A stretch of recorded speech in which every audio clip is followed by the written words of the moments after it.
Sir अभी इतना ही हुआ है? हाँ हाँ, बस स्टार्ट ही किया।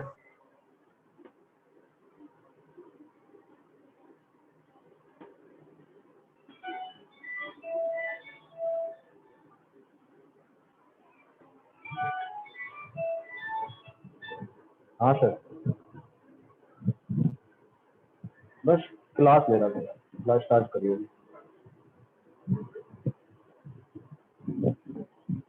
है? हाँ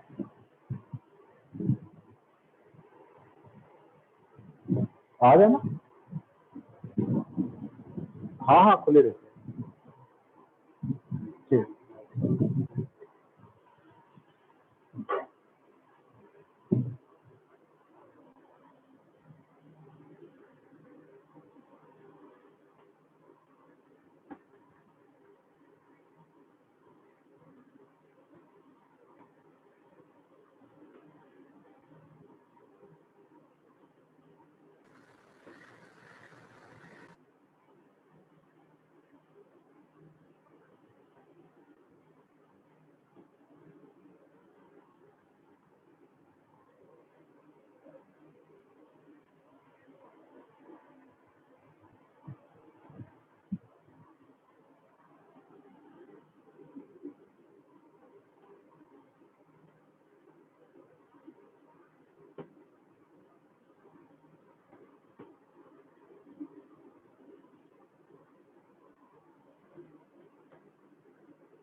सर थोड़ा बड़ा लिखा करिए।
क्वेश्चन क्लियर है?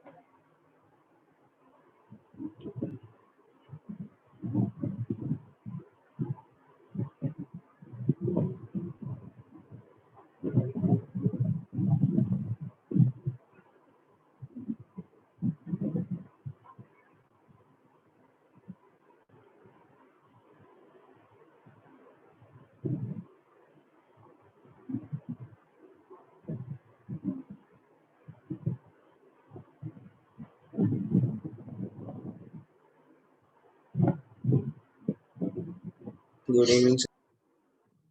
Good evening. क्वेश्चन क्लियर है? दिख रहा है सबको ठीक से? Yes sir. Yes sir. निकालिए।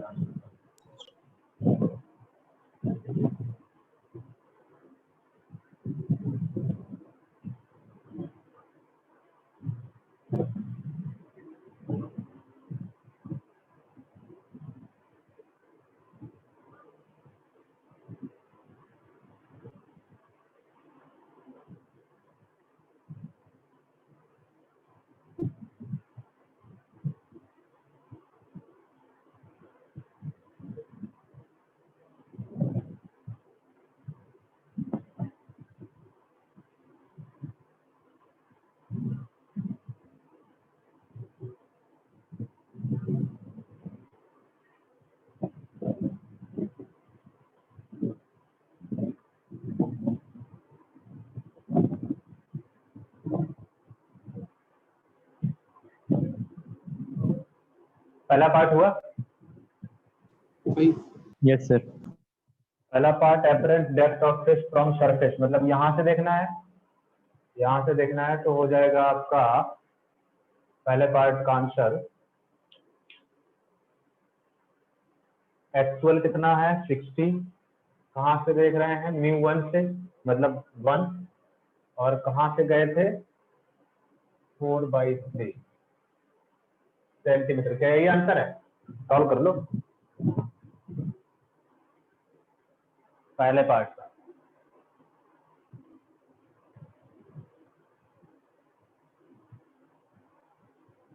दूसरे पार्ट का आंसर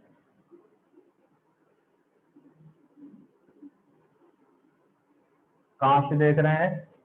दूसरे वाले से, below the 4/3 divide by 1।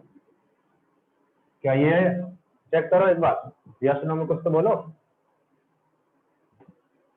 Yes yes sir. अच्छा, इस वाले का इक्वल टू बर्ड देख रहा है ना, तो 61 डिवाइड बाई 4/3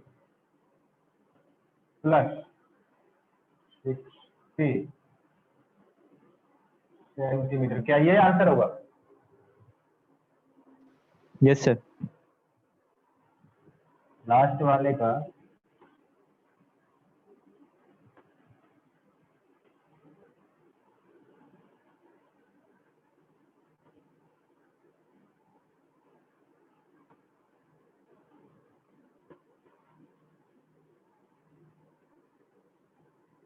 देखो, सारे आंसर क्लियर है? जल्दी बताओ। सर ये नॉर्मली लेके आप कर रहे हैं ना? हाँ, नॉर्मली ही करेंगे भाई। तो उस पे जो जनरल केस है वो कब करेंगे? जब एंगल वैंगल देती है होंगे, तो नॉर्मली ही मानना।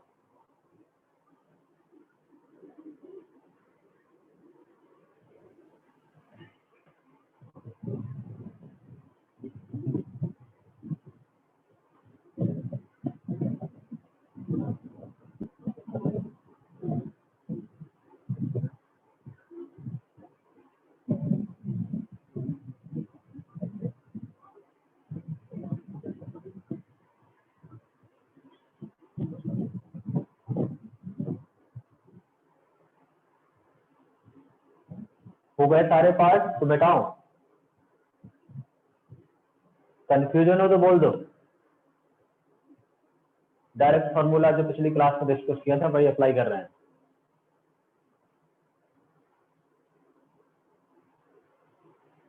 जल्दी बोलो। Yes sir. सर हो गया। मिटा दो। सर हाँ, डाउट डिस्कस करेंगे? डाउट किस चीज की? सर एक आपने बोला था एक दिन डाउट डिस्कस करेंगे, फिर उस दिन हो नहीं पाए थे। कल कर लेंगे डाउट डिस्कस, सैटरडे। सैटरडे को तो रखा था हमने। ठीक है, पिछली क्लास में तो डाउट डिस्कस किए थे एसी के। अब कौन से वाले बचे? नहीं सर ऐसे जनरल आप सैटरडे को रखें तो उस दिन पूछना। ठीक है। चलो ठीक। पहले ये समझ में आ गया नहीं आया? देखो जरा, मिटा दूं कुछ तो बोलो।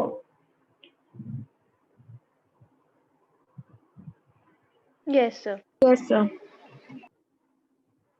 ठीक, नेक्स्ट एग्जाम्पल, फिगर वही है और जो जो चेंजेस है वो मैं लिख रहा हूं। सेकेंड एग्जाम्पल आपको दोबारा से बनाना है।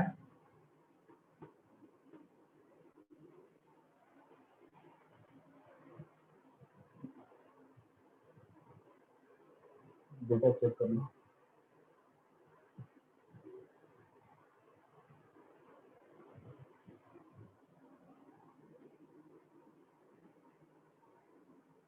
दिख रहा है?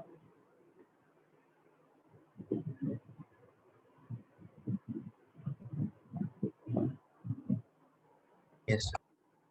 क्या है ये?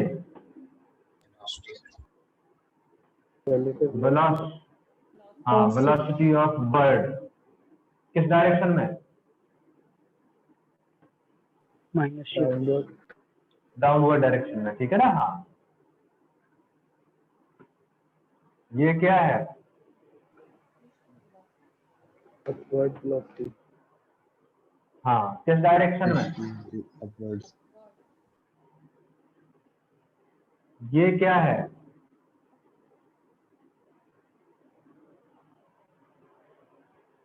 Velocity of water. हाँ, water surface in upward direction. Sir मतलब वाटर पोर हो रहा है। हाँ, कहीं से भी आ रहा होगा, हमें क्या लेन देना उससे।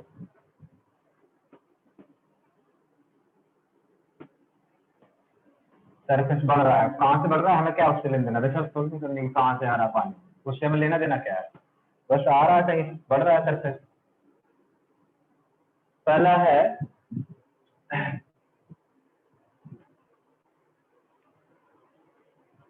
apparent speed of fish observed by apparent speed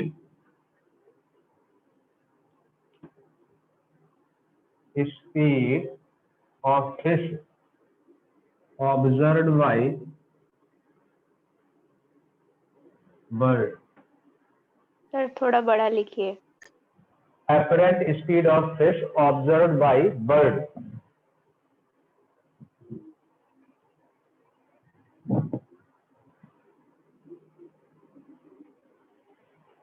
ये है apparent speed of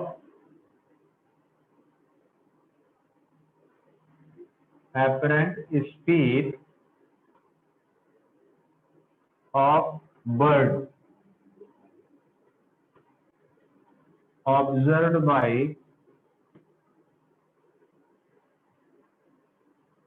fish.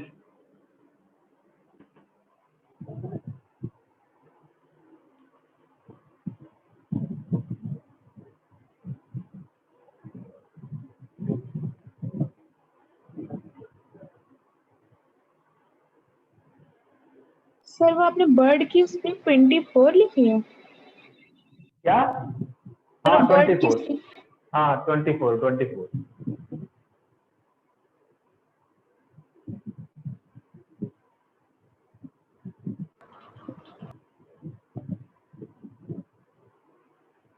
ठीक है।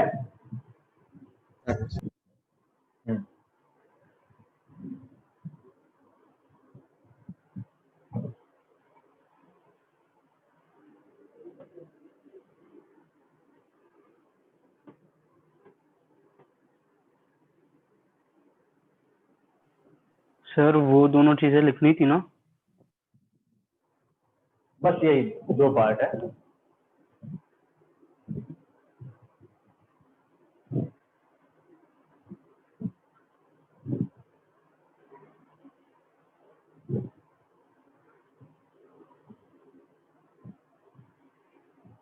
आया किसी का?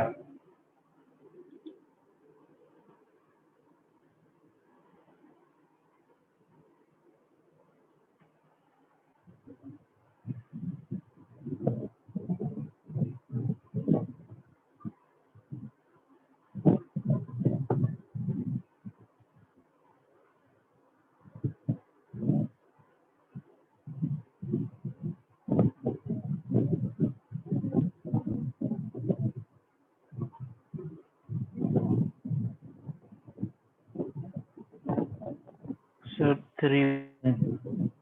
चलो देख, लॉजिक समझो। मैंने लॉजिक पहले समझा चुका हूँ, ध्यान से देखना। ये बर्ड है, ये वाटर सरफेस है, और ये फिश है। दिख रहा है सबको?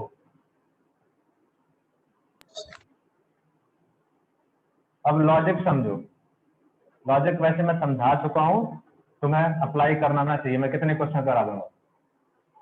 यदि मैं ये कुछ डिस्टेंस बोलूं, तो ये डिस्टेंस जो होगा, और ये डिस्टेंस होगा डिस्टेंस ऑफ, ये होगा position of bird from surface, और ये होगा position of fish from surface, जल्दी बोलो, सारे मेजरमेंट सरफेस से ही हो रहे हैं ना। Yes sir. अच्छा, तो यदि मैं बात करूं कि पहला एपरेंट स्पीड, पहले तो एपरेंट पोजीशन की बात करूं तो apparent position of fish by bird, तो एपरेंट पोजीशन की बात करूं, ध्यान देना, तो एपरेंट पोजीशन ए बोलूं is equal to 4/3। Apparent position of fish ना, फिश, तो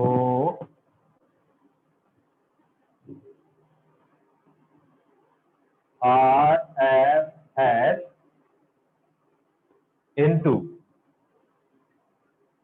1/4/3 प्लस RBS। क्या ये सही लिखा है, जल्दी बोलो।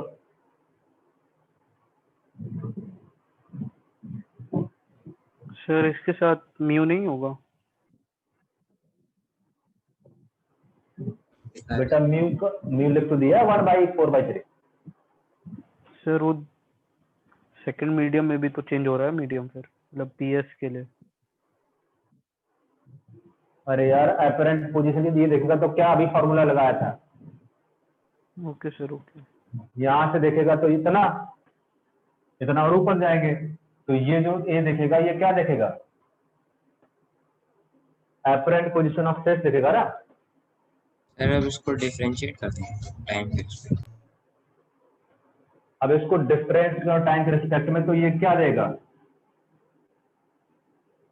यही क्या है, एपरेंट वेलोसिटी। ये क्या देगा, वेलोसिटी ऑफ किसका देगा, फिश का देगा विद रिस्पेक्ट टू ग्राउंड, है कि नहीं। Yes sir. एक बार कैलकुलेशन कर लेते हैं, फिर मैं एक बार वेरीफाई करूंगा इसको। इज इक्वल टू, ये क्या देगा, velocity of fish with respect to surface,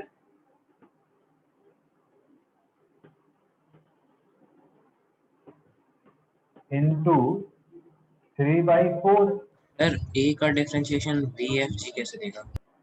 है। ए एपरेंट डेप्थ का differentiation V of fish with respect to ground कैसे आएगा? भाई जो एपरेंट डेप्थ होगा यस तो वो sir with apparent sign depth- लेंगे, है, सर विद हाँ। साइन लेंगे इनकी वैल्यू। हाँ वो साइन वाइन बाद में पुट करेंगे, ठीक है ना, पहले तो लिख लेते हैं, ठीक है, पहले रुको। और ये देगा वेलोसिटी, वो एक बार वेरीफाई कर ले पहले, तो एक बार रुक जाओ, ये bird with respect to surface देगा। सर। अच्छा, सारे मेजरमेंट सरफेस ए से का हो बता रहे दिए। हैं। एक मिनट रुको, ये दे रहा है apparent position of observed bye, तो ये होगा फिश विद जैसा एपरेंट स्पीड ही देगा। सर ये बर्ड के रिस्पेक्ट में हो जाएगा ना। विद रिस्पेक्ट टू बर्ड देगा, yes sir. Fish with respect to bird, ठीक। अच्छा, यस सर।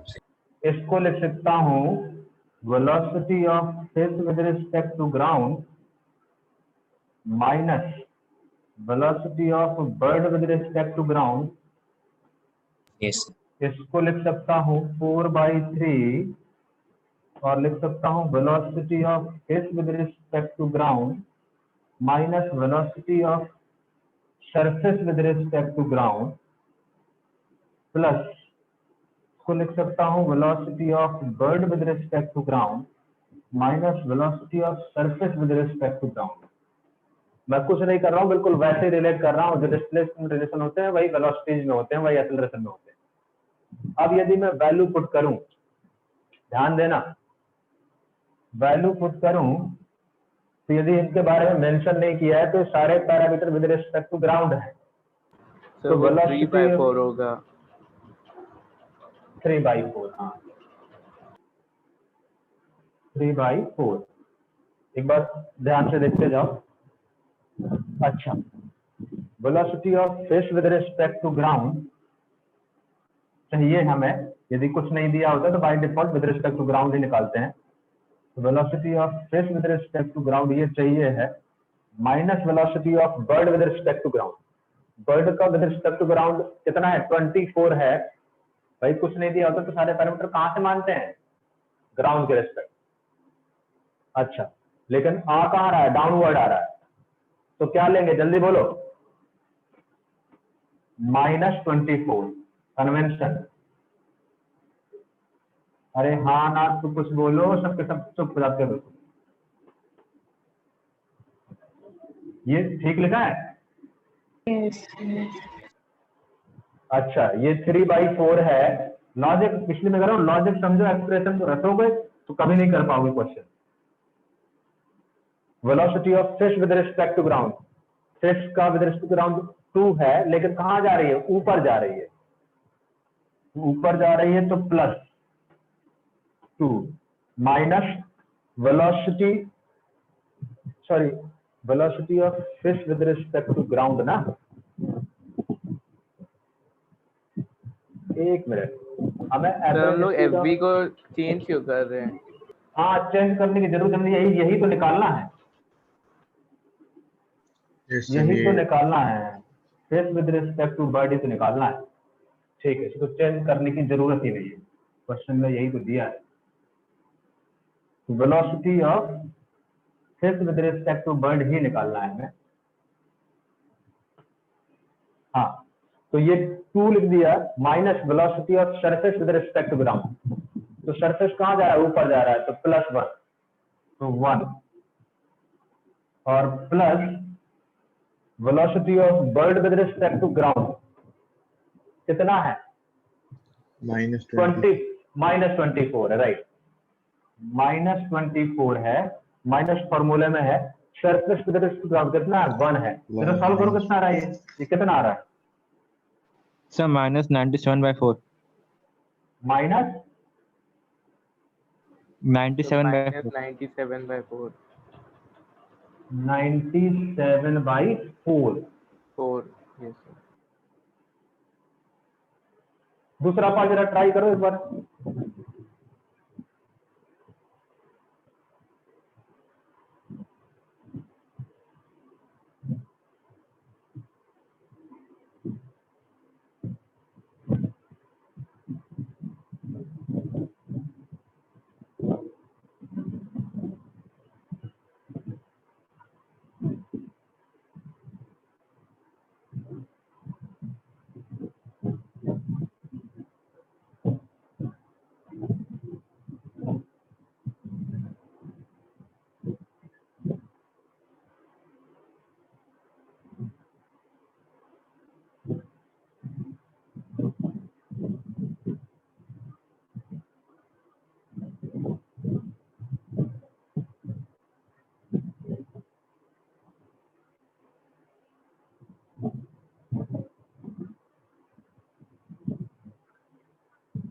दूसरे वाले के लिए क्या रिलेशन बनेगा बोलो? Velocity of bird with respect to fish is equal to 4/3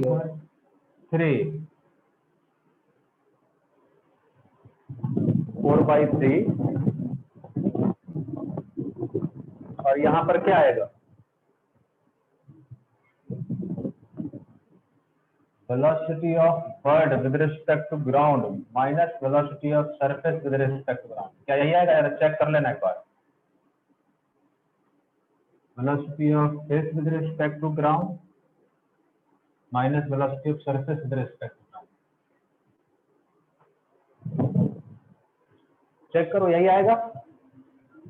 Yes, sir, यही आ रहा है। ये relation 4/3 bird with respect to ground -24। Sir V F B जो है अगर उसको लिखें वी एफ जी उसको खोल के लिखें तो भी आ जाएगा डायरेक्ट। कहाँ से मैं समझा नहीं। सर इसका -97/3 आया।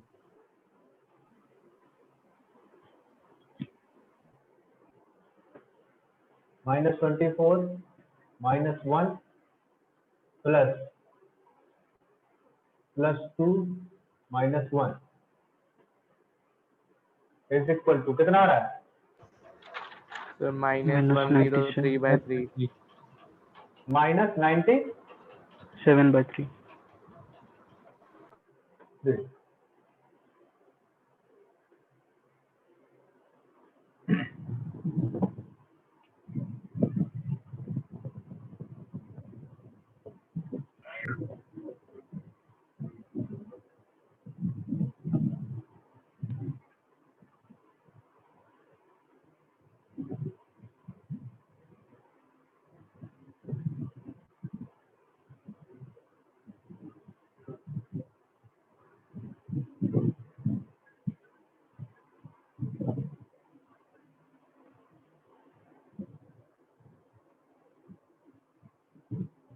-97/3 ठीक। ये है velocity of bird with respect to fish. ठीक है, नेक्स्ट हेडिंग पे आ जाते हैं। ठीक है ना, इसके बाकी मॉड्यूल से करके देखना एक क्वेश्चन, इस टाइप के क्वेश्चन गिवन है। ठीक है, वो देखना।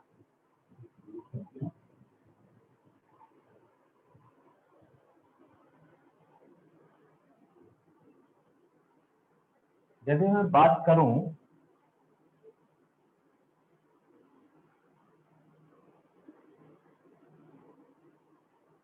ठीक,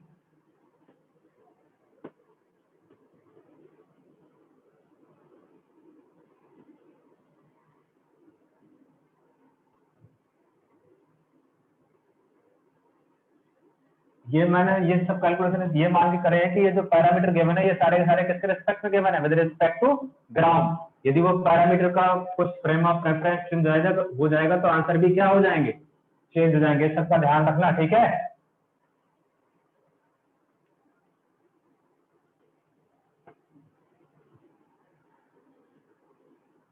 एक बार करके देखना, शायद मॉडल में ऐसा प्रॉब्लम है, लेकिन उसमें पैरामीटर किसके रिस्पेक्ट में लिए हैं वो जरा एक बार करके देखना।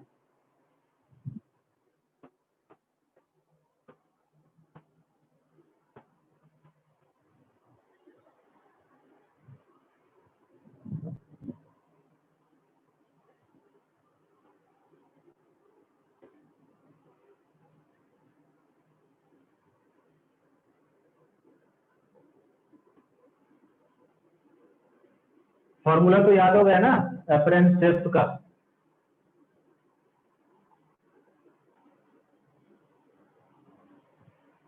Yes.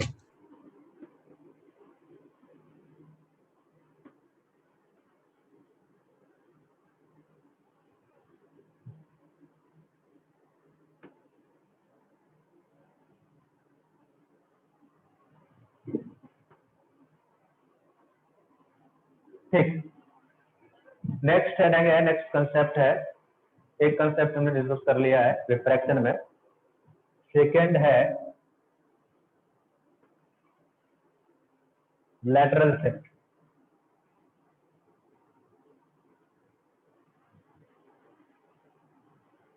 दिख रहा है? लैटरल शिफ्ट स्मॉल ए से रिप्रेजेंट कर देते हैं।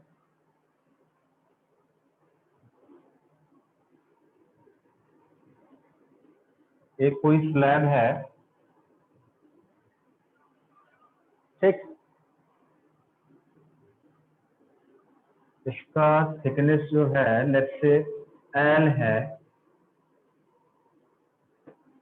इधर का रिफ्रैक्टिव इंडेक्स लेट्स से μ1 है, इधर का रिफ्रैक्टिव इंडेक्स लेट्स से μ2 है, और यहाँ का फिर μ1 हो जाएगा, स्लैब है।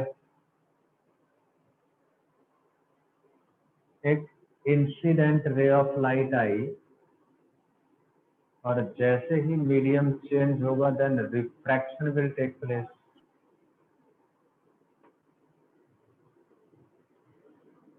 तो ये इंसिडेंट रे ऑफ लाइट है और ये नॉर्मल था, यहाँ पे फिगर दिख रहा है ठीक से, यहाँ रिफ्रैक्शन हुआ, तो ये इंसिडेंट एंगल आई है, तो ये एंगल ऑफ रिफ्रैक्शन आर होगा। अच्छा, जब यहाँ से इमर्ज होगी तो यहाँ पर ये नॉर्मल होगा। अब लॉ ऑफ रिवर्सिबिलिटी तो यही बोलता है, यदि यहाँ से यहाँ जा रही है तो ये आई है तो ये आर, तो यहाँ से यहाँ जाएगा तो ये आई, ये आर ही रहेगा, ये आई हो जाएगा। यस मतलब μ2 से μ1 में जाएगा। तो सिचुएशन कैसी होगी, वो ऐसी हो जाएगी। यस कितने लोग इमेजिन कर पा रहे हैं? कोई कंफ्यूजन तो बोलो जल्दी।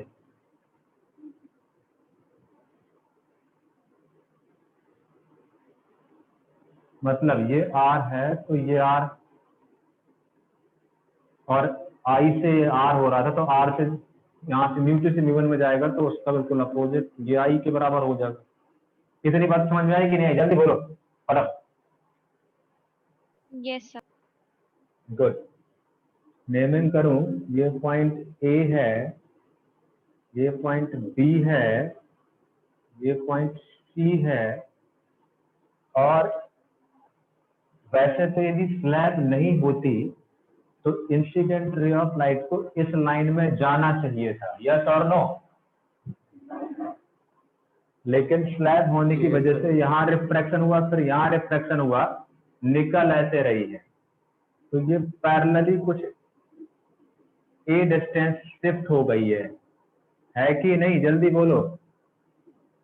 ये perpendicular distance between two parallel line ए, तो ये पैरेलली इतना शिफ्ट हो गया है, तो इस ए को ही जो पैरेलल शिफ्टिंग हुई है, यदि मैं यहाँ पर बिल्कुल फिगर, ये जो ए, इसी को नाम दिया गया है लैटरल शिफ्ट। तो पहले बताओ लैटरल शिफ्ट का मतलब समझ में आया किस वजह से है और कैसे कैसे हो रहा है ये चीजें? इतना बोलो तो फिर आगे बढ़े। Yes sir. Yes sir. ठीक है, बना लो फिगर अच्छे से, तो कैलकुलेशन सिंपल सा है, कर लेते हैं जल्दी से फटाफट।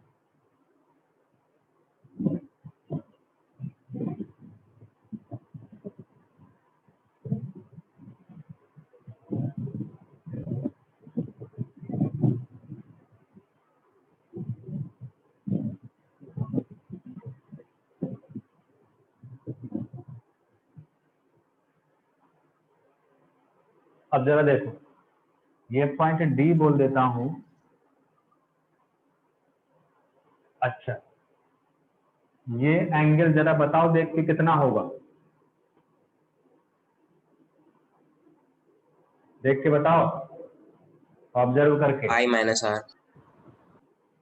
आई माइनस आर, देखते जाओ भाई, आप ही करना है, मत कितना सब देखना आना चाहिए आप। यदि मैं यहां से ट्रायंगल ए बी सी देखूं, दिखा सबको ABC? Yes sir. Yes. ABC में कॉस आर करूं तो कॉस आर, कॉस क्या होता है? बेस अपॉन हाइपोटेन्यूज, मतलब एल बाई ए सी, मतलब A C is equal to L by cos R. जरा चेक करते जाना कहीं कुछ मिस्टेक ना हो जाए। ठीक लिखा है?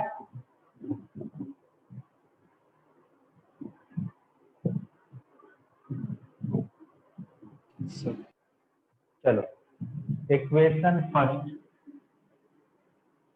यदि मैं ट्रायंगल ए सी डी, अब ये सब ऐसे करना होता है कि हमें क्या गिवन है, क्या निकालना है, तो कैसे कैसे करें बस। ट्रायंगल ए सी डी, यदि मैं यहां पर cos I minus R apply करूं, नहीं कॉस नहीं, sine, sine I minus R apply करूं तो साइन थीटा क्या होता है, परपेंडिकुलर अपॉन हाइपोटेन्यूज, मतलब a divide by A C, यहां से ए सी लिखूं तो वो होगा small a divide by sine I minus R. Check करो जल्दी से, इक्वेशन सेकेंड, तो from equation first and second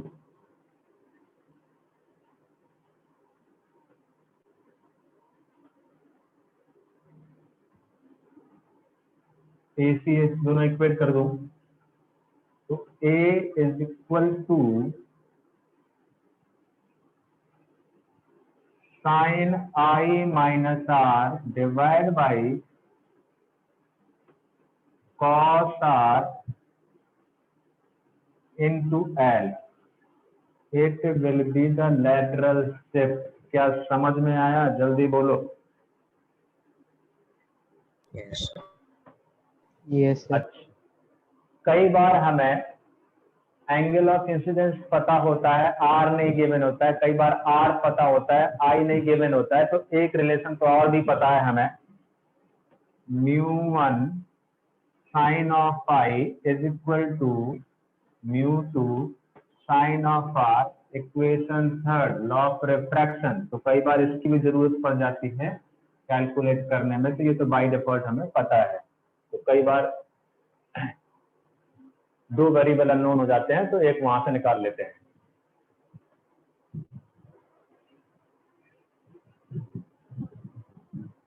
समझ में आ गया लेटरल शिफ्ट, देख लो अच्छे से।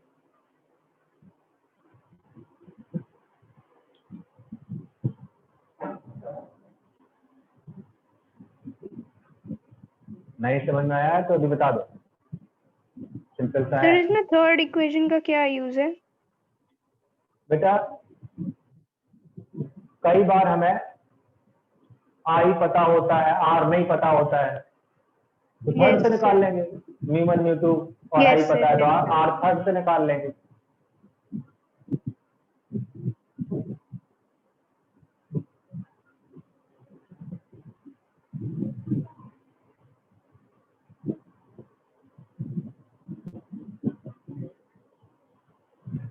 मिटाओ,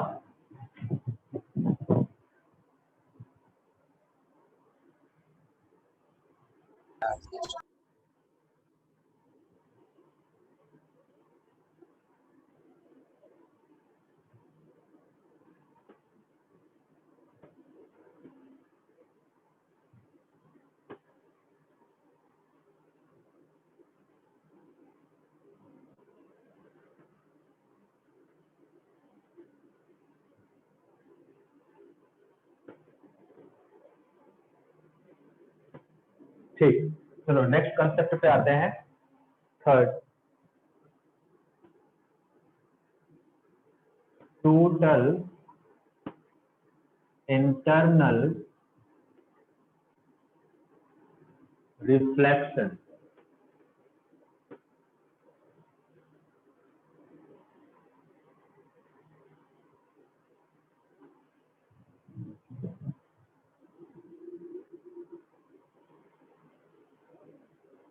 बिल्कुल एक एक कंसेप्ट बिल्कुल धीरे धीरे चल रहा हूँ, बिल्कुल जल्दबाजी नहीं है, ठीक है, बस देखते जाओ ध्यान करके, कुछ प्रॉब्लम हो तो बोलना, जरा समझने की कोशिश करते हैं।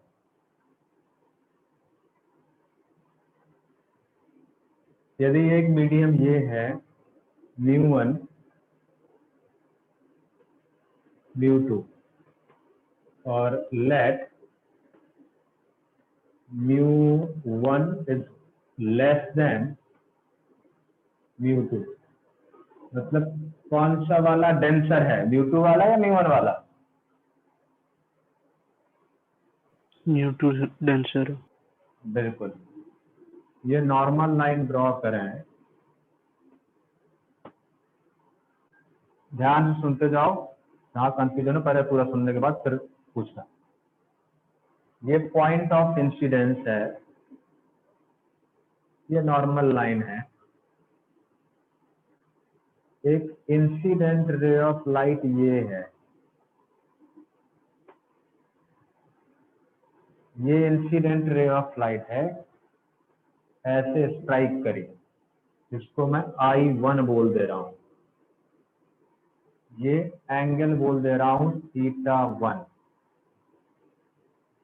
ये I1 दिख रहा है, एंगल ऑफ इंसिडेंस I1। तो ये रे ऑफ लाइट डेंसर से रेयर में जा रही है, तो जब रे ऑफ लाइट डेंसर से रेयर में जाती है तो टूवर्ड्स नॉर्मल बैंड होती है या away from the normal band होती है? जल्दी बोलो। Away from normal. अवे चलो ठीक है, ये away from the normal band हुई, ये I1 के करस्पॉन्डिंग R1 रिफ्रैक्टेड रे ऑफ लाइट। ठीक, फिर मैंने एक एंगल, ये इसको बोल दिया R1। अच्छा, फिर मैंने ये इंसिडेंट रे ऑफ लाइट ली और इस बार जो एंगल ऑफ इंसिडेंस लिया वो I2 लिया, सब नॉर्मल सी मेजर होते हैं। तो अब जो रिफ्रैक्टेड एंगल होगा वो R1 से ज्यादा होगा और away from the normal he band होगा R2। इतनी बात समझ में आ रही है? अच्छा, तो यदि मैं इंसिडेंट एंगल धीरे धीरे बढ़ाता जाऊंगा तो एंगल ऑफ रिफ्रैक्शन भी बढ़ता जाएगा, यस और नो? जल्दी बोलो। यस। अच्छा, यदि मैं ऐसे ही keep on increasing angle of incidence,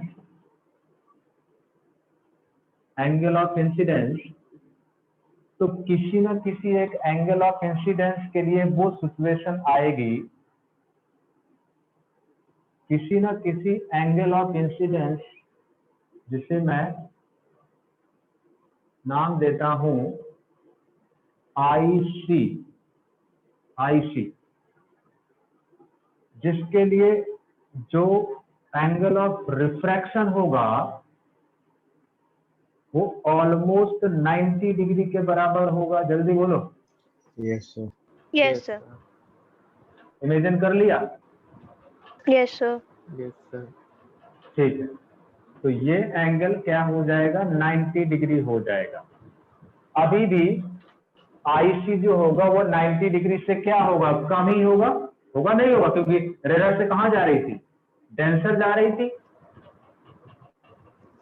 अच्छा, इसके बाद यदि मैंने फर्दर इंक्रीज किया एंगल ऑफ इंसिडेंस, तो भाई एंगल ऑफ रिफ्रैक्शन 90 डिग्री से ज्यादा तो हो नहीं सकता, रिफ्लेक्ट हो जाएगी लाइट। तो फिर क्या हो जाएगी? वो रिफ्लेक्ट। टोटल इंटरनल रिफ्लेक्शन शुरू हो जाएगा। सर एक चीज पूछनी है इसमें। पहले रुक जाओ, बाद में पूछना। ये R3 और टोटल इंटरनल रिफ्लेक्शन का कॉन्सेप्ट हो जाएगा, और ये जो एंगल आएगा ये एंगल I3 के बराबर होगा। ठीक है? अच्छा, मतलब ये है, इसके बाद यदि इंसिडेंट एंगल इस IC एंगल से ज्यादा इंसिडेंट एंगल होगा तो फिर total internal reflection will take place. अब पूछो क्या है?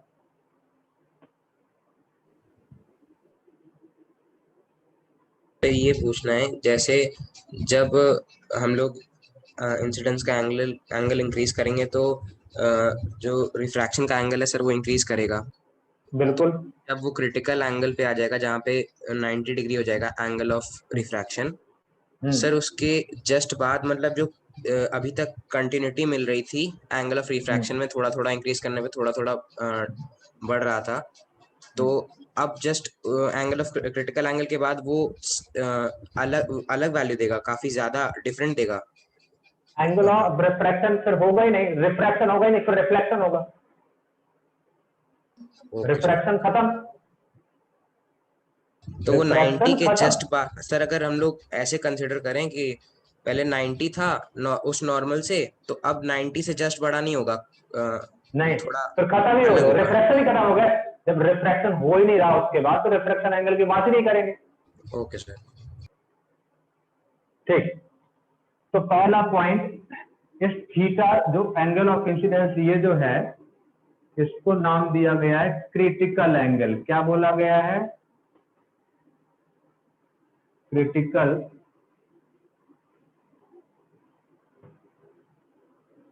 एंगल। Critical angle. तो यहां पर पहला पॉइंट निकल के आया, मतलब इसके बाद जब angle of incidence critical angle से ज्यादा होगा, then total internal reflection will take place. पहले बताओ, टोटल इंटरनल रिफ्लेक्शन का कंसेप्ट समझ में आया? फिर मैं इसको प्रॉपर तरीके से लिखवा दूं, जल्दी बोलो।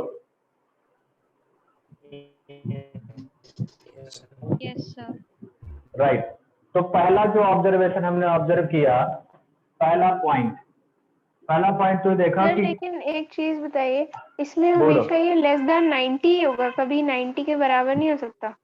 नहीं हो सकता, क्योंकि भाई ये away from the normal band होगी, तो ये 90 होगा, तो ये 90 से कम ही होगा ना। Yes sir. समझ गए ना? अच्छा सर, तो मतलब अच्छा ओके ठीक है सर। हाँ, तो पहली बात तो ये तय हो गई कि यदि total internal reflection take place होना है या ये फिनोमेना होनी है, तो angle of sorry ray of light को रेरर मीडियम डेंसर मीडियम से कहां जाना चाहिए? रेरर मीडियम में जाना चाहिए। यस और नो, जल्दी बोलो। यस। तो concept of total internal reflection, concept of total internal reflection only take place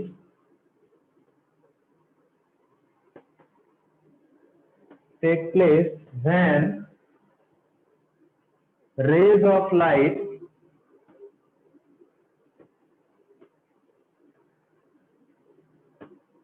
goes from denser to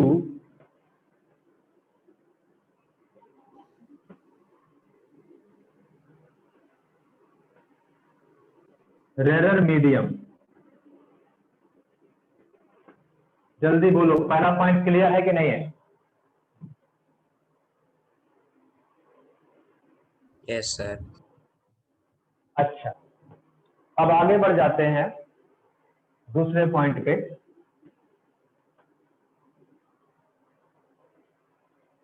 If we increase angle of incidence slowly,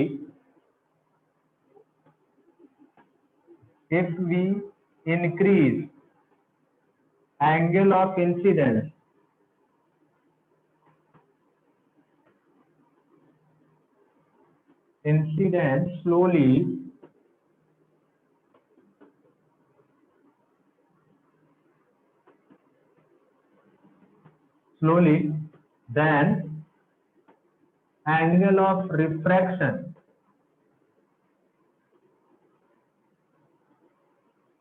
angle of refraction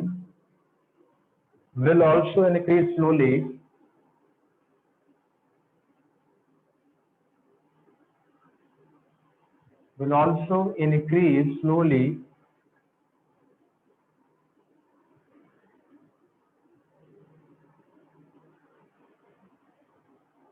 अच्छा, sir angle of incidence will always be greater than angle of refraction। ठीक है, रुक जाओ पहले।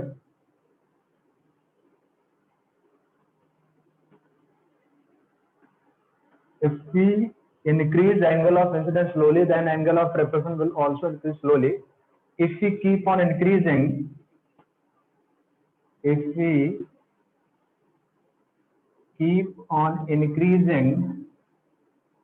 angle of incidence, then there will be one angle of incidence one angle of incidence for which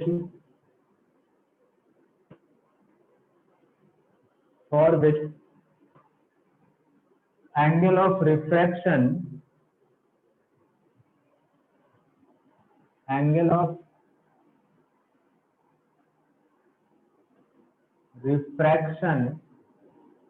is 90 degree, corresponding angle of incidence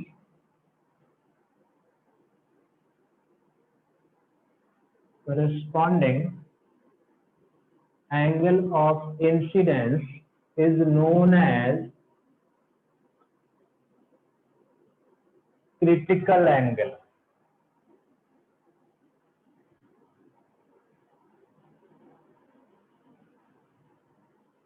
IC.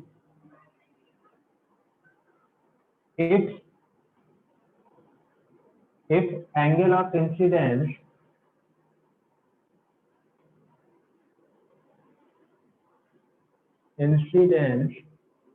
is greater than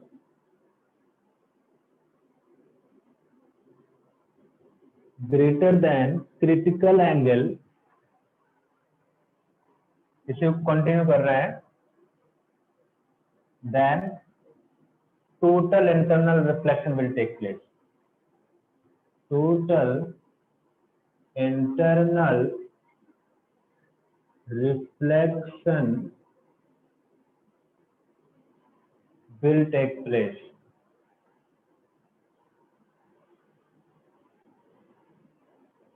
जल्दी बोलो।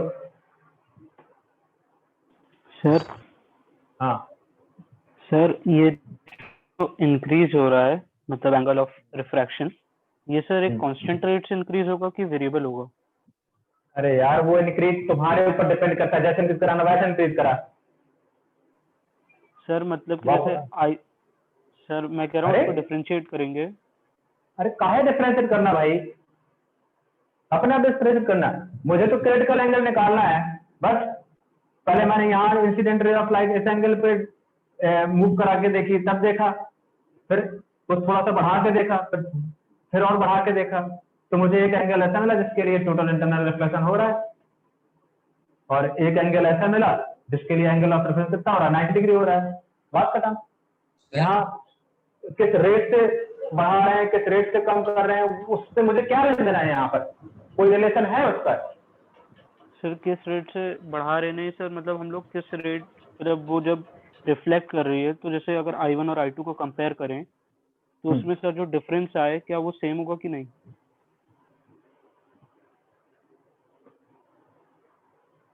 मतलब I2 minus I1 is equal to R2 minus R1? हाँ sir.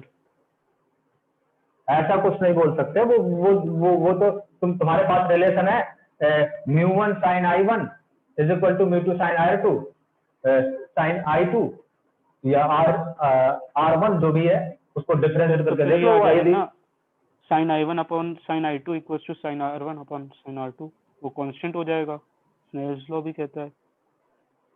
हाँ तो हो जाएगा तो ठीक है, कोई दिक्कत नहीं, काय परेशान। लेकिन वो डिफरेंस सेम रहेगा कि इसकी क्या गारंटी है?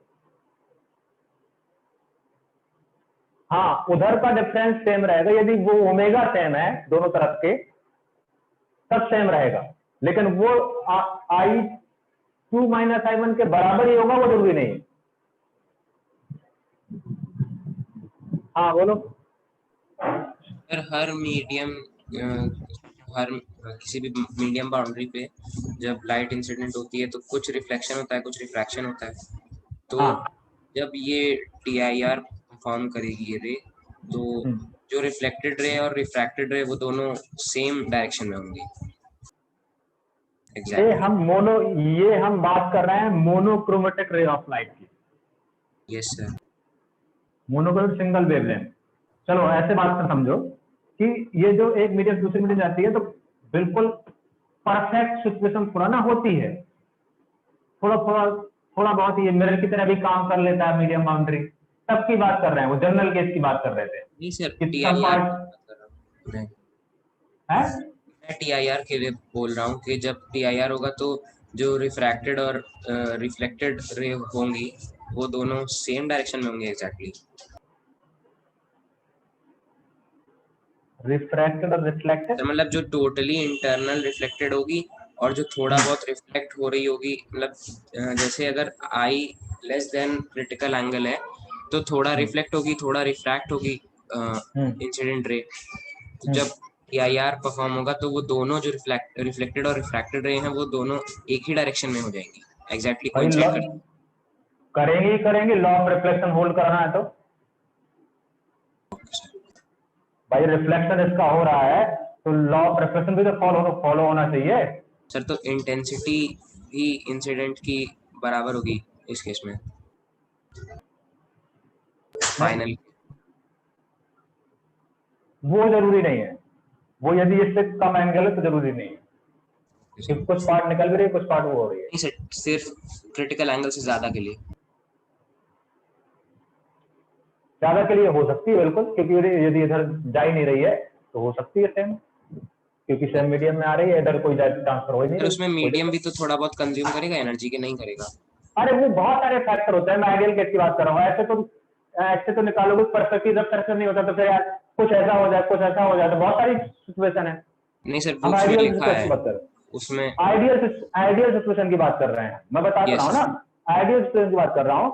आइडियल सिचुएशन है तो जो है कि यदि इसके एंगल से ज्यादा है तो जितना ये जाएगा उतना यहाँ निकल लेगा, यहाँ कुछ नहीं जाएगा, ठीक है। अब मीडियम बाउंड्री अब कुछ एब्जॉर्ब कर लेगा, कुछ वो कर लेगा, कोलिजन की वजह से कुछ एनर्जी लॉस कर देगा, वो अलग फैक्टर है।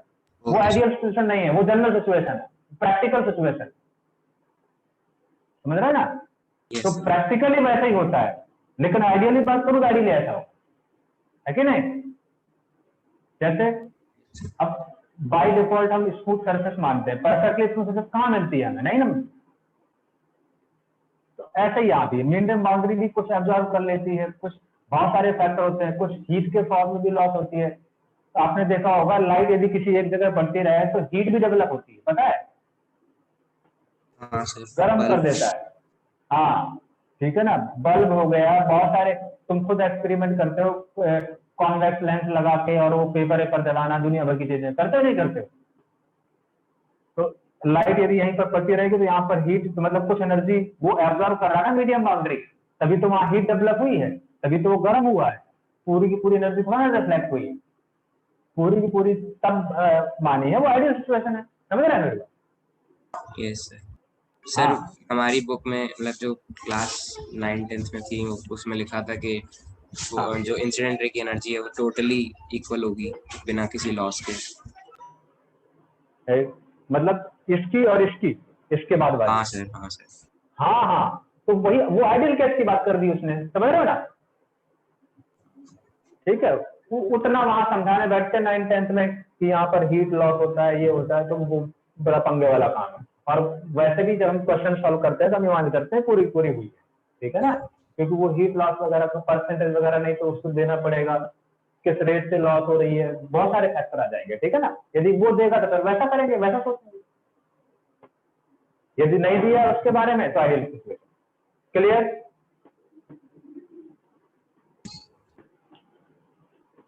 अच्छा, यहां पर क्रिटिकल एंगल के लिए अप्लाई करूं तो μ2 यहीं पर लिख देता हूं,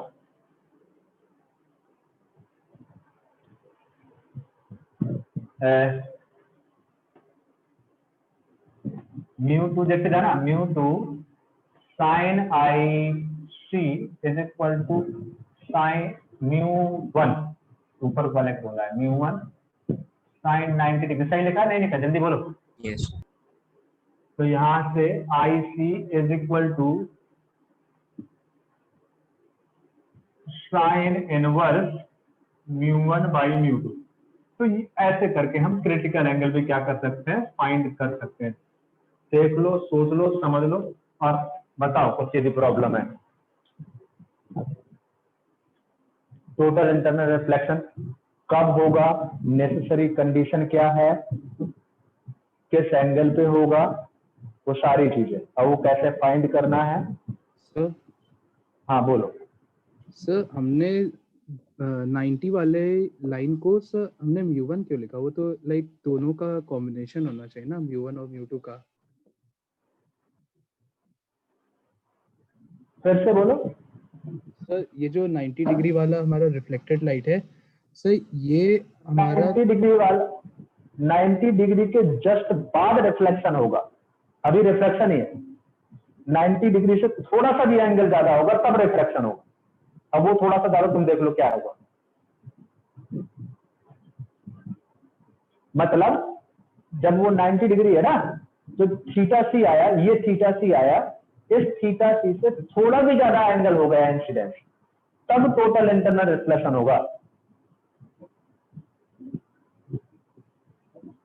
म्यू तो फिर 2 हो जाएगा ना, सेम रहेगा फिर म्यू, क्योंकि सेम मीडियम में लाइट आ गई।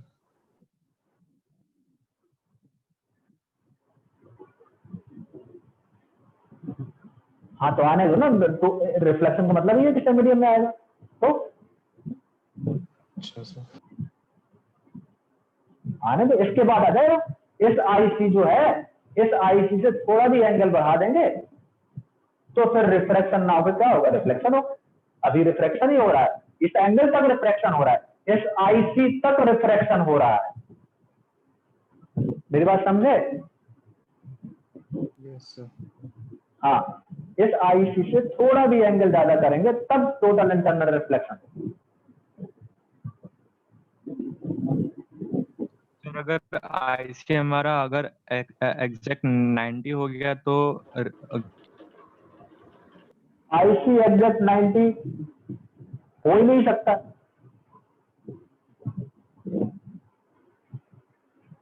नाइन्टी होने के लिए v1 v2 क्या होना चाहिए, सेम होना चाहिए। होना चाहिए नहीं होना चाहिए? Yes sir, yes. तो मीडियम सेम रहेगा, मीडियम सेम रहेगा तो लाइट बैंड ही नहीं होगी, तो कहा था इंटरनल रिफ्लेक्शन।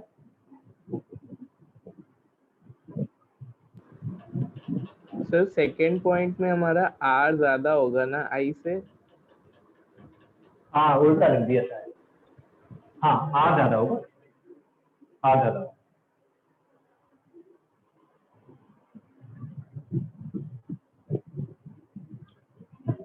सोच लो बेटा जल्दी।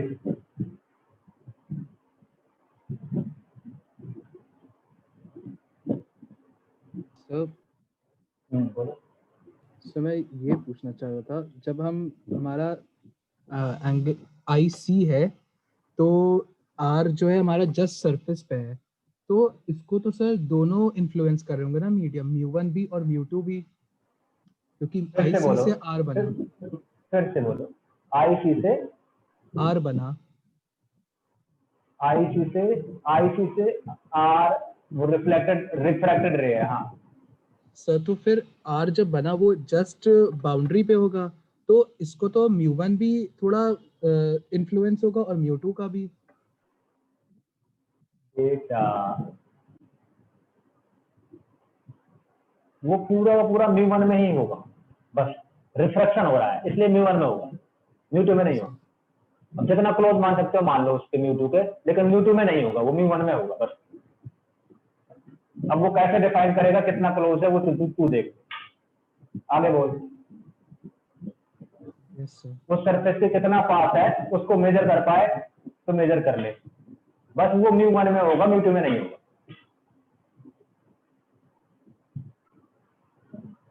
बात समझी मेरी? Yes sir. हाँ आगे।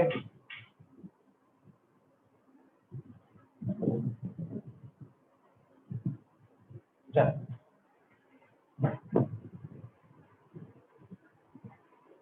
क्वेश्चन करते हैं इस पे, शायद समझ में आ गया होगा, अब जल्दी बोलो फिर आगे क्वेश्चन में पढ़े। Yes yes sir. ठीक, अच्छा तो ये बात तो क्लियर हो गई कि इसके यदि angle of incidence is greater than critical angle, then total internal reflection will take place and law of reflection will follow. ठीक है।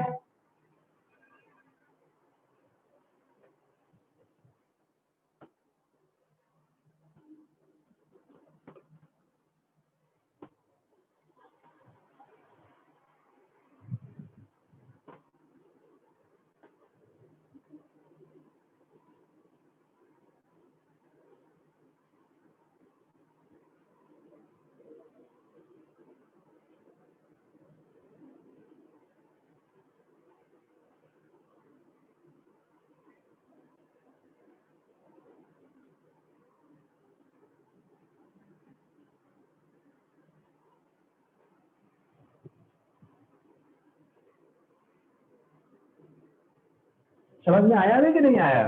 जल्दी कैसे ही, ऐसा तो नहीं कि ऐसे ही बोल दे रहे हो।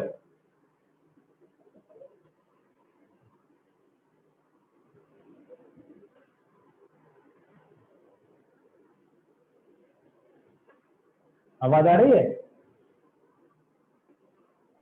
Yes sir.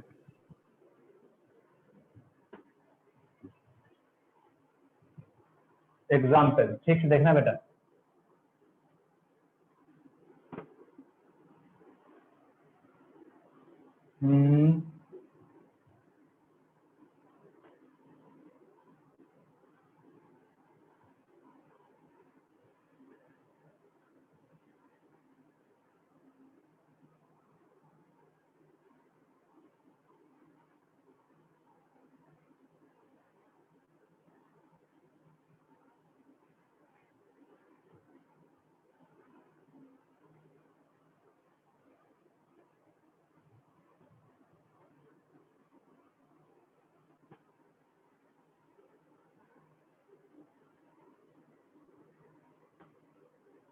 दिख रहा है? वाइट टैंक है, इसमें से कोई लिक्विड भरा हुआ है, ठीक है ना, और बाहर तो एयर ही है।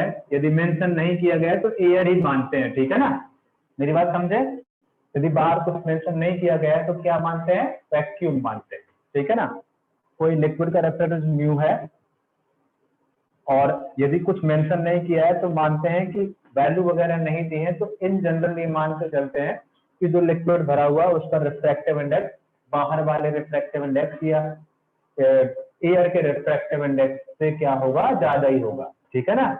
तो ये बाय डिफॉल्ट कन्वेंशन मान के चलते हैं हम, यदि वैल्यू मेंशन नहीं की गई है। मेरी बात समझे कि नहीं समझे? जल्दी बोलो। यस। राइट, तो ये व्हाइट टैंक है और यहाँ पर एक कोई सोर्स ऑफ लाइट है, source of light, right, bottom of the tank पे सोर्स ऑफ लाइट है पानी के अंदर, हाइट एस हाइट तक ये वाटर, या जो वाटर मानना है वाटर ही मान लो, कोई लिक्विड भरा हुआ है। तो हमें बताना है कि area at the water surface, area at the water surface where we observe, या सोर्स ऑफ लाइट मान लो या ऑब्जेक्ट है, ऑब्जेक्ट मान लो, जो मानना है वो मान लो, और ऑब्जेक्ट तो हमें क्या बताना है? Area at the water surface, find area at water surface, at liquid surface,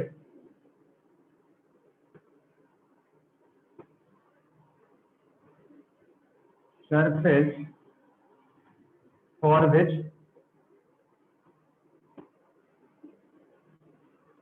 observer is able to observe object. Observer is able to observe object. किस, मेरी बात समझ में आई? Question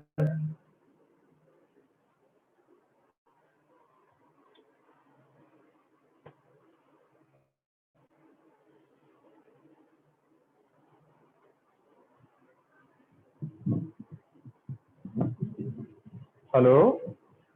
yes sir.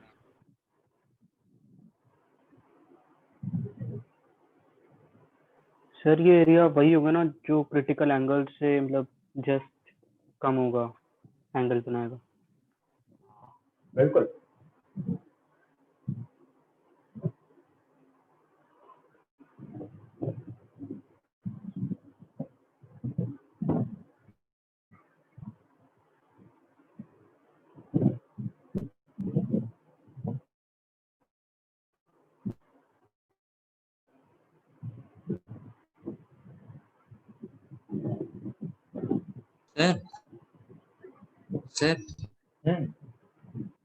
सर अगर रेयर टू डेंजर मीडियम में अगर incident angle 90 degree है तो वो अनडेविएटेड पास होता है। सर दोनों मीडियम में लाइट की टेंडेंसी होगी कि वो same distance same interval of time में कवर करे, इसीलिए वो डेविएट होता है नॉर्मल से। तो अगर वो रेयर से डेंजर में जाते हुए डेविएट नहीं होता क्योंकि उससे शॉर्टेस्ट पॉसिबल पाथ अवेलेबल नहीं है, तो वो डेंजर से रेयर में जाते हुए क्यों डेविएट नहीं होता नॉर्मल से? समझा नहीं, फिर से बोलो। यदि कोई रे ऑफ लाइट डेंसर से रेयर में जा रही है, हाँ तो सर अगर इंसिडेंट एंगल 90 डिग्री है तो वो नॉर्मल से अवे डेविएट क्यों नहीं होता है?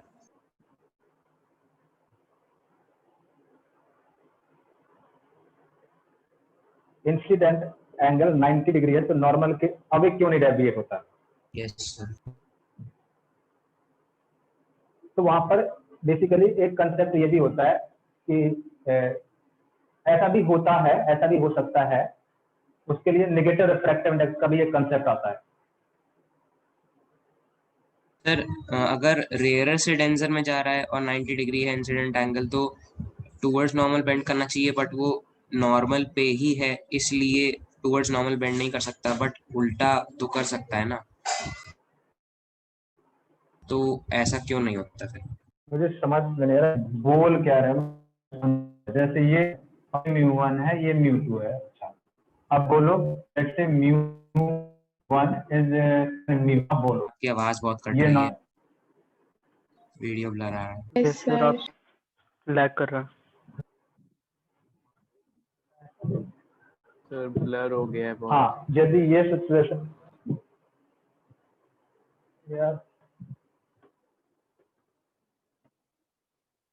यार नेट तो चल रहा है भाई, अभी आ रहा सही?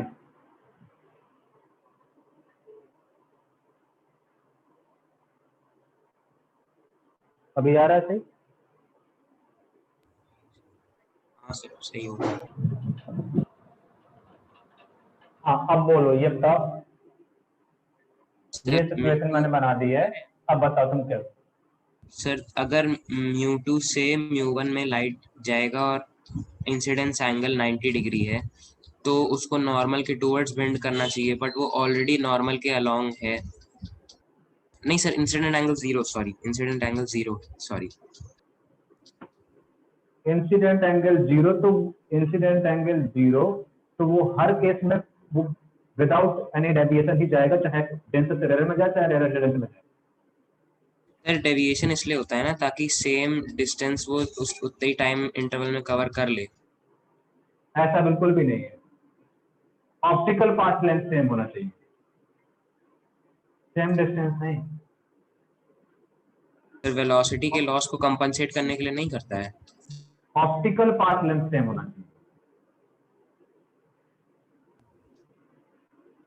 सर अच्छा, ये सिर्फ यही चीज के रेयर से डेंजर में जाने पे, डेंजर से रेयर में जाने पे नॉर्मल से अवे डेविएट होना चाहिए डेंजर टू रेयर में। यदि यदि angle of incidence same zero है तो चाहे यहाँ से यहाँ जाए चाहे यहाँ से जाए विदाउट एनी डेविएशन ही जाएगा।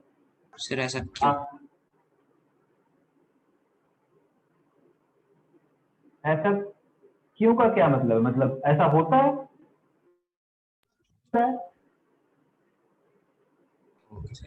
नहीं सर, इसलिए कंफ्यूजन हो रहा था क्योंकि अगर रेयर टू डेंजर में जा रहा है तो फिर तो नॉर्मल के अलोंग अगर इंसिडेंस एंगल है तो फिर टुवर्ड्स नॉर्मल बेंड होना चाहिए, लेकिन टुवर्ड्स नॉर्मल बेंड हो ही नहीं सकता क्योंकि अलोंग द नॉर्मल है पहले से ही, तो इसलिए स्ट्रेट चला जाता है। Towards normal away normal bend होना चाहिए जब कोई एंगल की, जब किसी एंगल से होगी, नहीं तो स्नेल्स लॉ वैलिडेट नहीं होगा। तो स्नेल्स लॉ वैलिडेट होने के लिए ही क्या होना चाहिए? दोनों एंगल जीरो होना चाहिए। यहाँ बात खत्म हो जाती है। बाकी तुम जो बोल रहे हो कि यहाँ पर डिस्टेंस ट्रेवल और यहाँ का डिस्टेंस ट्रेवल सेम होना चाहिए, उसकी कंपनसेशन की वजह से वो डेविएट होता है, ये वो उसको कंपनसेशन की वजह से डेविएट नहीं होता है, ठीक है ना? तो ये उसको कंपनसेट करने के लिए नहीं होता है। ये सर समझ, ठीक है, ठीक है ना? हाँ सर आपने क्या टर्म बताया था किसकी वजह से डिवेट होता है? वो ऑप्टिकल पाथ लेंथ, अभी आगे आएगा बेटा कॉन्सेप्ट, ऑप्टिकल पाथ लेंथ आएगा आगे। ठीक है। हाँ अभी ये सर्कल बनेगा ना लिक्विड सरफेस पे, जिसका हाँ बिल्कुल बिल्कुल बिल्कुल बिल्कुल H upon under root use का माइनस 1 होगा, जिसका रेडियस ऐसे जाएगा इंसिडेंट, और कोई ना कोई एक एंगल होगा जिसके लिए एंगल ऑफ रिफ्लेक्शन क्या हो जाएगा, ये नॉर्मल है तो ये क्या हो जाएगा 90 डिग्री हो जाएगा, और इसका एंगल ऑफ इंसिडेंस ये आई होगा, यही क्रिटिकल एंगल होगा, तो ये भी क्रिटिकल एंगल होगा, और ये जो होगा ये रेडियस के बराबर होगा, और ऐसे ही एक कोन जैसा बनेगा। Yes sir. तो इमेजिन, बाकी लोगों ने इमेजिन किया बेटा? हाँ, अब इसके अंदर तक जितनी भी रे ऑफ लाइट होंगी वो तो रिफ्रैक्टेड मिलेगी, मतलब आउटसाइड सरफेस मिलेगी, यस और नो? और इसके बियॉन्ड जाएगा तो टोटल इंटरनल रिफ्लेक्शन होना शुरू हो जाएगा। तो यदि कोई बाहर से देख रहा है तो बाहर से ऑब्जर्वर इस ऑब्जेक्ट को कब तक किस रीजन में देख पाएगा, जिस रीजन में उसको रिफ्रैक्टेड रे ऑफ लाइट मिलेंगी। मेरी बात समझे? Yes sir. हाँ तो लॉजिक सबको क्लियर होना चाहिए। ये इतना इमेजिन कर लिया तो फिर बिल्कुल सिंपल है। बाकी लोग सर एक बार आप फिर से बता दीजिए क्या बताएं। मैं ये बोल रहा हूँ क्रिटिकल एंगल से पहले वाली रेज ऑफ लाइट, भाई ये क्रिटिकल एंगल है, इससे कम एंगल ऑफ इंसिडेंस होगा तो रेज ऑफ लाइट आउटसाइड जाएंगी ना। Yes sir. इसके बाद तो टोटल इंटरनल रिफ्लेक्शन होना शुरू हो जाएगा। Yes sir. तो कोई ऑब्जर्वर यहाँ पे खड़ा है तो यहाँ पर रे ऑफ लाइट नहीं मिलेगी। हाँ नहीं मिलेंगी सर। लेकिन इस रीजन में बाहर जाती हुई रे ऑफ लाइट मिलेंगी। Yes sir. अब इस रीजन में यदि बाहर रिफ्रैक्टेड रे ऑफ लाइट मिल रही हैं इस रीजन में, यहां से यहां तक के बीच में, तो भाई ये रे ऑफ लाइट यहां तक ऑब्जर्वर तक पहुंच रही है, इसका मतलब क्या है, वो किसको देख पा रहा है, ऑब्जेक्ट को देख पा रहा है। Yes sir. ऐसे ही कोन जैसा बनेगा फिर सरफेस पे। Yes sir. ऐसे ही ऐसे एंगल को घुमा दो। हाँ सर समझ रहे। तो ये रेडियस होगा तो सर्कल जैसा दिखेगा हमें। तो इतने रीजन में, सर्कुलर रीजन में हमें क्या मिलेंगी, रिफ्रैक्टेड रे ऑफ लाइट मिलेंगी जो वाटर सरफेस के बाहर जा रही होंगी। बाकी तो टोटल इंटरनल रिफ्लेक्शन में वहीं घुस जाएंगे अंदर, बाहर आ ही नहीं पाएंगे। तो बोलो यहां से sine mu sine I C is equal to 1 I sine I C 1 by mu, सही लिखा है, चेक करते जाना। Yes sir. ये ट्रायंगल बना लो। आंसर आया किसी का कितना है? Base upon sine perpendicular upon hypotenuse, ये हो जाएगा म्यू स्क्वायर माइनस 1 का रूट। अब यदि बात करूं ट्रायंगल की प्रॉपर्टी अप्लाई करूं तो ये हो जाएगा tan I C is equal to R by H, सही लिखा है, देखते जाओ। R is equal to H tan I C, और tan आई सी हो जाएगा H 1 by root over mu square minus 1। जल्दी बोलो। तो एरिया क्या मिलेगा, पाई आर स्क्वायर, तो pi H square divide by mu mu square square minus. ठीक है ना, समझ में आ गए? यस।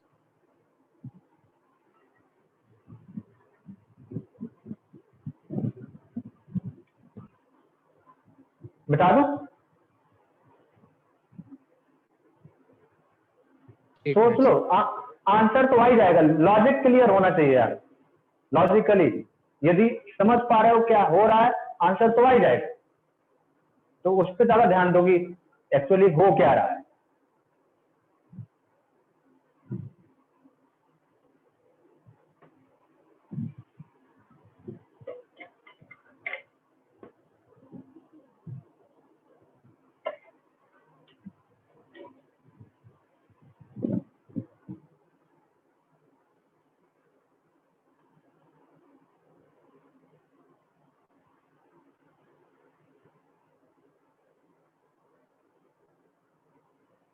सर ये सर जो आपने एरिया लिखा है ये सर सर्कुलर है ना, मतलब होगा ही होगा।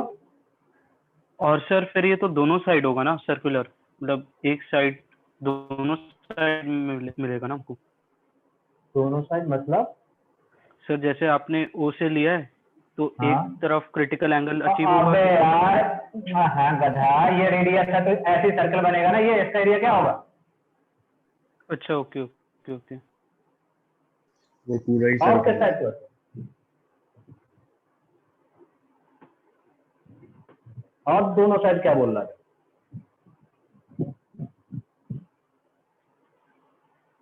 समझ में आ गया? Yes sir.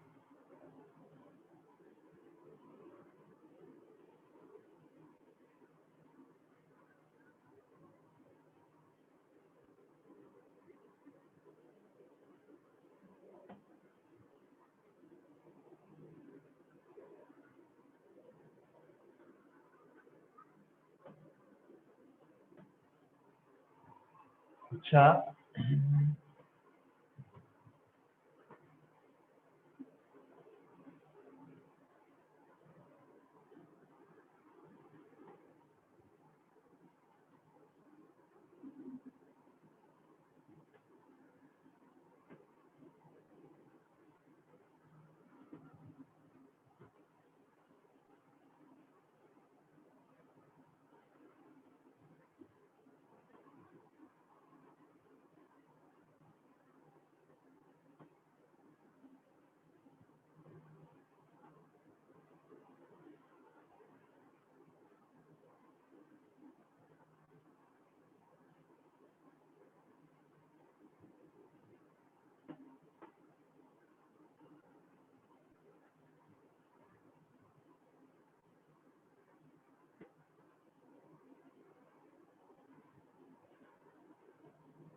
एक बार मैं थोड़ा सा फिगर बना दूं ठीक से।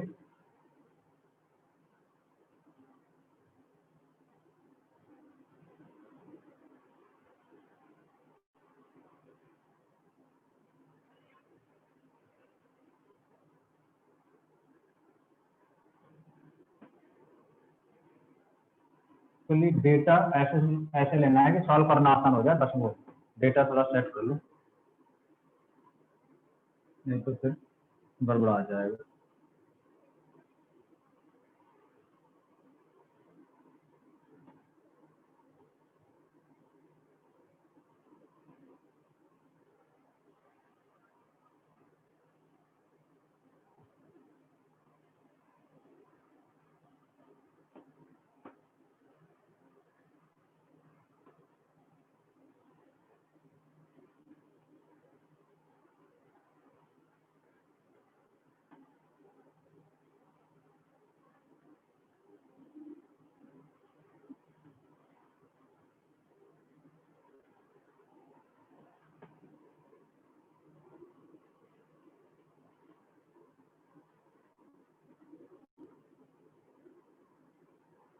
हाँ,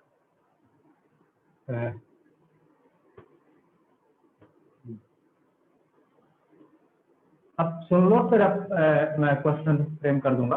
सुन लो पहले, एक कंटेनर है, कंटेनर दिख गया?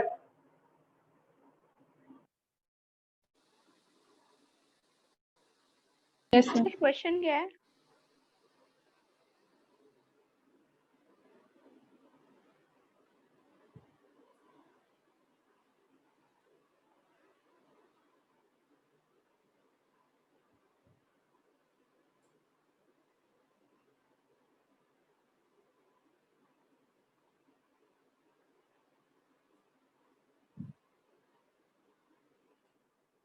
हेलो, आवाज आ रही है? Yes sir. Yes sir.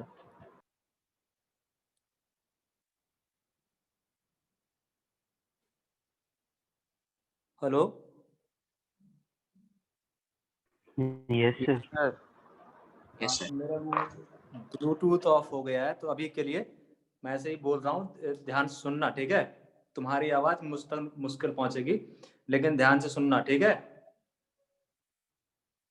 Yes sir. हाँ, तो ये टैंक है।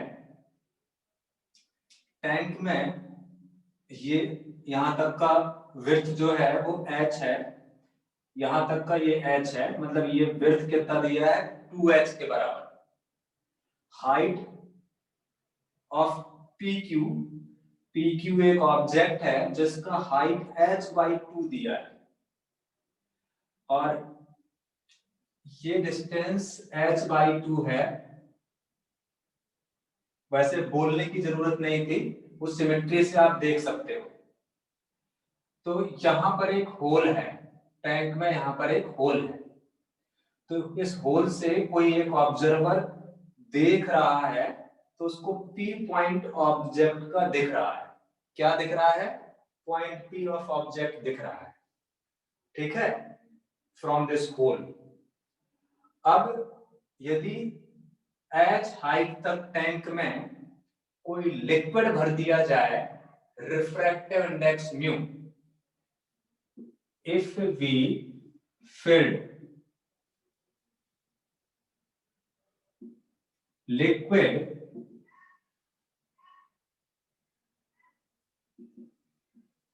of mu up to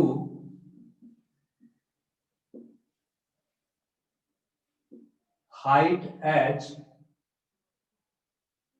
then observer is able to see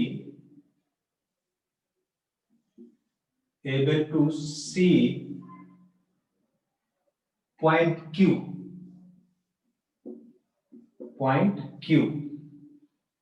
then find mu। क्या क्वेश्चन क्लियर है? When container was empty, then observer is able to see point P from the whole of tank. If we fill the liquid of refractive index mu up to height h, then observer is able to see point Q, then find refractive index of the liquid filled in the tank. Question clear? जल्दी बोलो।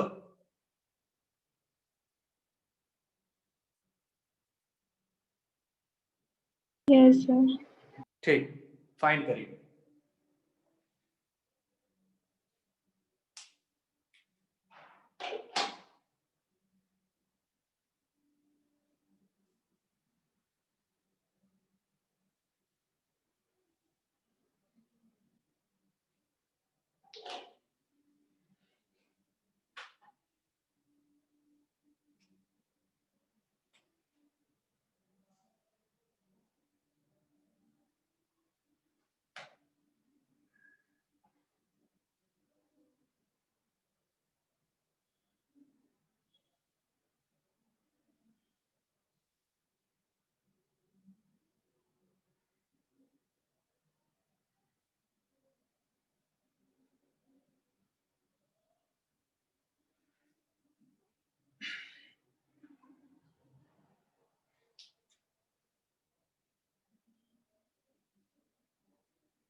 ये angle R है,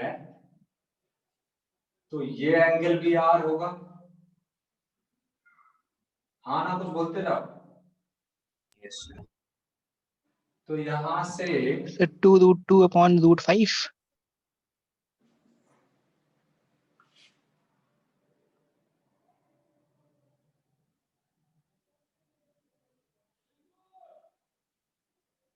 उल्टा आ रहा है, √5/2√2।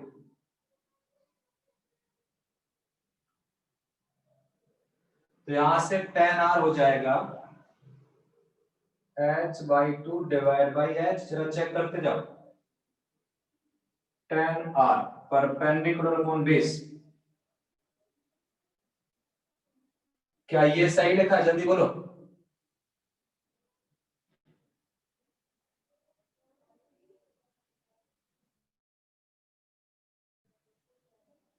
Yes sir. अच्छा, triangle बना है परपेंडिकुलर अपॉन बेस, तो ये हो जाएगा। वीडियो थोड़ा ब्लर हो गया है। हैं? तो वीडियो थोड़ा ब्लर लगा।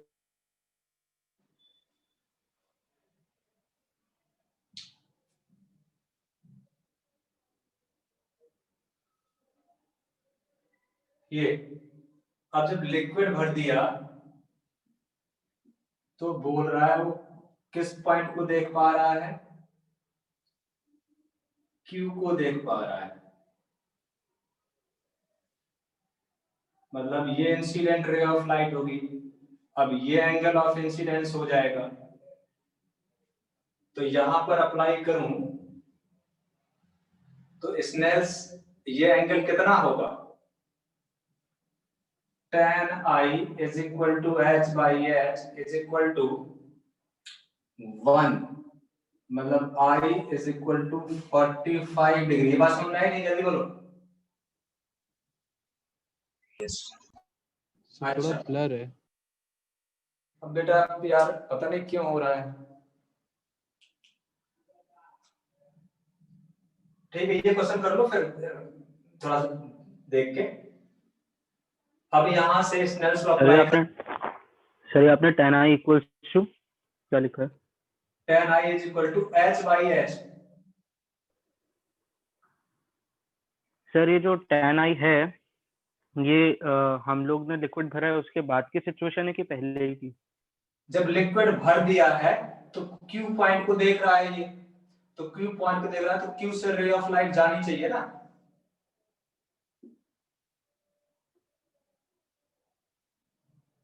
यस और नो? अच्छा ओके सर ओके। हाँ, तो यहां से mu sine I is equal to 1 sine R. Snell's law. Yes sir. तो यहां से mu is equal to sine R divide by sine I. Yes sir. और साइन आर कितना है?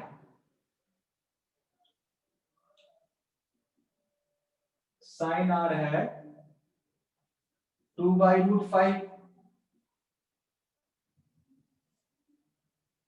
और साइन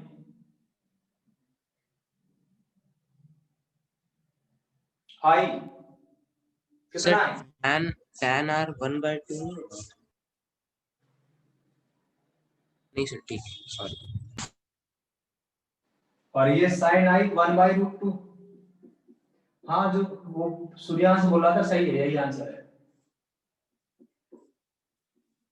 ये क्या बोल रहे थे तुम? उल्टा बोल रहे थे साहब कि यही बोल रहे थे?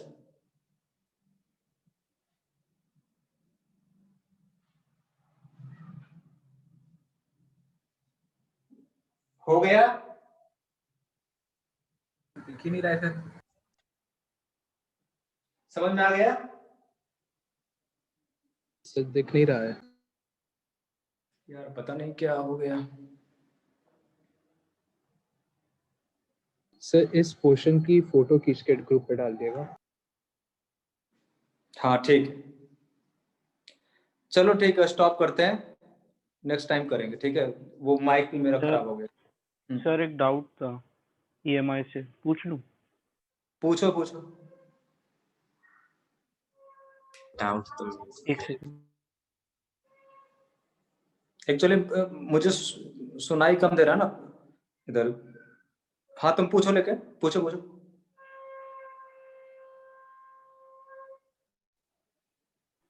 सर